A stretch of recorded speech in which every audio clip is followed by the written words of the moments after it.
2020년 발생한 미국과 이란의 충돌.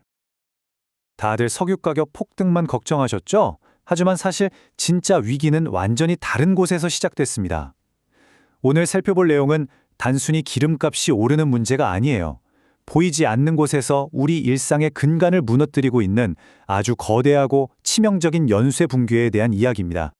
여기 44에서 50%라는 수치가 있습니다. 이게 뭘까요?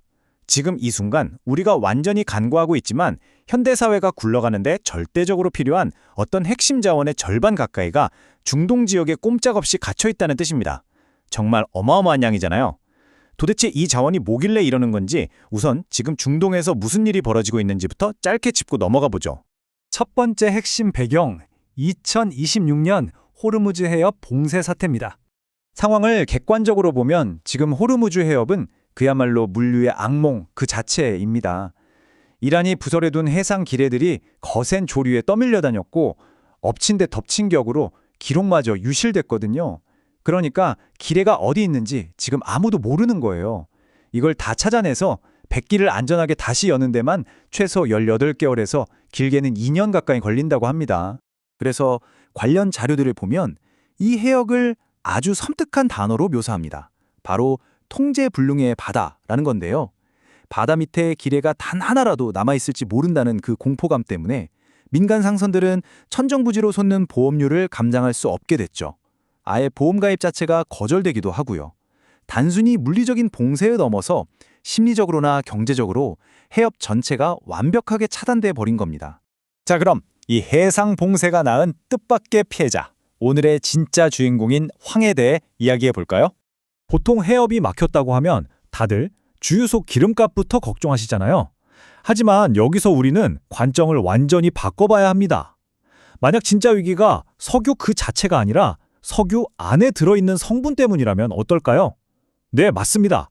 이번 사태의 진짜 핵심 피해자는 현대산업과 글로벌 농업을 든든하게 떠받치고 있던 보이지 않는 기둥, 바로 황입니다. 황이 도대체 어디에 그렇게 많이 쓰이길래 이러냐고요? 놀랍게도 전 세계 황 사용량의 무려 60%가 오직 한 곳, 인삼 비료를 만드는데 집중적으로 쏟아져 들어갑니다. 그러니까 우리가 매일 식탁에서 마주하는 음식들, 그 작물을 길러내는데 황이 절대적으로 필요하다는 뜻이죠. 한마디로 황은 글로벌 식량 안보의 목줄을 쥐고 있는 필수 재료인 겁니다. 물론 황의 활약이 밥상머리에서 끝나는 건 아닙니다. 차세대 리튬 황 배터리의 핵심 소재이기도 하고요. 반도체를 깨끗하게 세정하는 데도 꼭 필요합니다.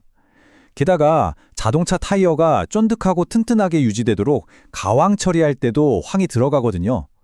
황은 말 그대로 현대 산업이 쉼없이 굴러가게 만드는 일종의 기초 체력이라고 보시면 딱 맞습니다. 세 번째 파트, 대체 왜 해상 봉쇄가 황 생산을 멈추게 하는지 그 연결고리를 살펴보겠습니다. 사실 많은 분들이 황을 여전히 금이나 석탄처럼 광산에서 캐낸다고 생각하시는데요. 전혀 그렇지 않습니다. 현대의 황은 원유를 정제할 때 나오는 부산물이에요. 대기 오염을 막기 위해 황 함량이 높은 원유에 수소를 반응시키는 수소첨가 탈환 공정이라는 걸 거치거든요. 바로 이 과정에서 무려 99.9% 순도를 자랑하는 완벽한 황을 쏙 뽑아내는 겁니다. 그런데 여기서 아주 치명적인 지정학적 취약점이 하나 발견됩니다. 재료와 공장이 너무 멀리 떨어져 있다는 거예요. 원재료인 고유황 중지료는 중동에서 펑펑 쏟아지는데 정작 그 기름에서 황을 완벽하게 걸러내는 첨단 탈황 설비들은 한국이나 일본, 중국 같은 동아시아 국가들이 집중되어 있거든요. 재료와 공장이 수천 킬로미터나 분리되어 있는 기형적인 구조인 셈이죠. 이쯤 되면 아니 배가 못 가면 파이프라인으로 우회해서 보내면 되잖아 하실 수도 있어요. 실제로 사우디의 동서 파이프라인이나 아랍에미레트 쪽에 우회로가 있긴 합니다. 하지만 문제는 파이프라인은 액체인 기름만 보낼 수 있다는 거예요. 중동 현지에서 이미 만들어진 고체 형태의 황은 파이프라인으로 수송할 수가 없거든요. 게다가 그 우회 파이프라인조차 감당할 수 있는 용량이 턱없이 부족해서 전 세계적인 공급 마비를 막기엔 역부족입니다. 네 번째, 그렇다면 정제된 황이 부족할 때 왜 옛날처럼 그냥 황을 광산에서 캐낼 수는 없는 걸까요? 결론부터 말씀드리면 우리는 이미 과거로 돌아갈 수 없는 시스템에 갇혀버렸습니다.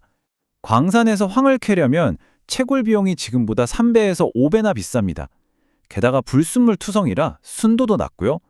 가장 끔찍한 건 채굴 과정에서 황화수소 같은 치명적인 맹독성 가스랑 산성 폐수가 마구 쏟아져 나온다는 겁니다. 환경 파괴가 너무 심해서 도저히 대안이 될 수 없는 거죠. 그래서 우리는 정말 거대한 아이러니를 마주하게 됩니다. 산성비나 미세먼지 같은 대기 오염을 막아보겠다고 원유에서 억지로 황을 분리해내야 했던 그 환경적인 당위성 덕분에 역설적으로 우리가 매일 먹는 농작물을 기르는 데 필요한 비료를 얻고 있었던 겁니다. 5번째, 째깍거리기 시작한 글로벌 시계, 피할 수 없는 재앙의 카운트다운입니다. 광산을 다시 팔 수도 없으니 전문가들이 경고하는 공포의 타임라인은 아주 명확합니다. 당장 4개월 안에 전 세계 비료 공장의 안전 재고가 증발하면서 가격이 미친 듯이 뜁니다. 6개월에서 1년쯤 지나면 농작물 수확량이 뚝 떨어지고 치명적인 식량 인플레이션이 덮쳐오겠죠. 그리고 이 완전히 박살난 공급망을 처음부터 다시 맞추려면 무려 2년에서 4년이라는 엄청난 시간이 필요하게 됩니다. 게다가 정말 무서운 변수가 하나 더 있습니다. 이른바 치명적 셧다운인데요.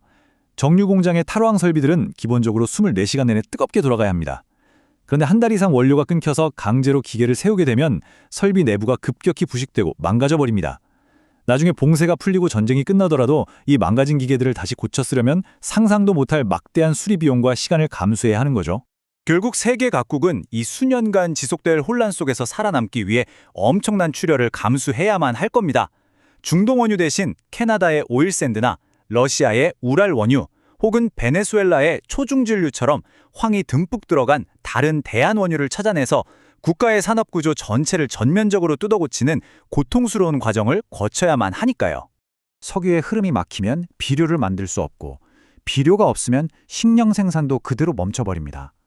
자, 여러분께 마지막으로 이 섬뜩한 질문 하나를 던지고 싶습니다.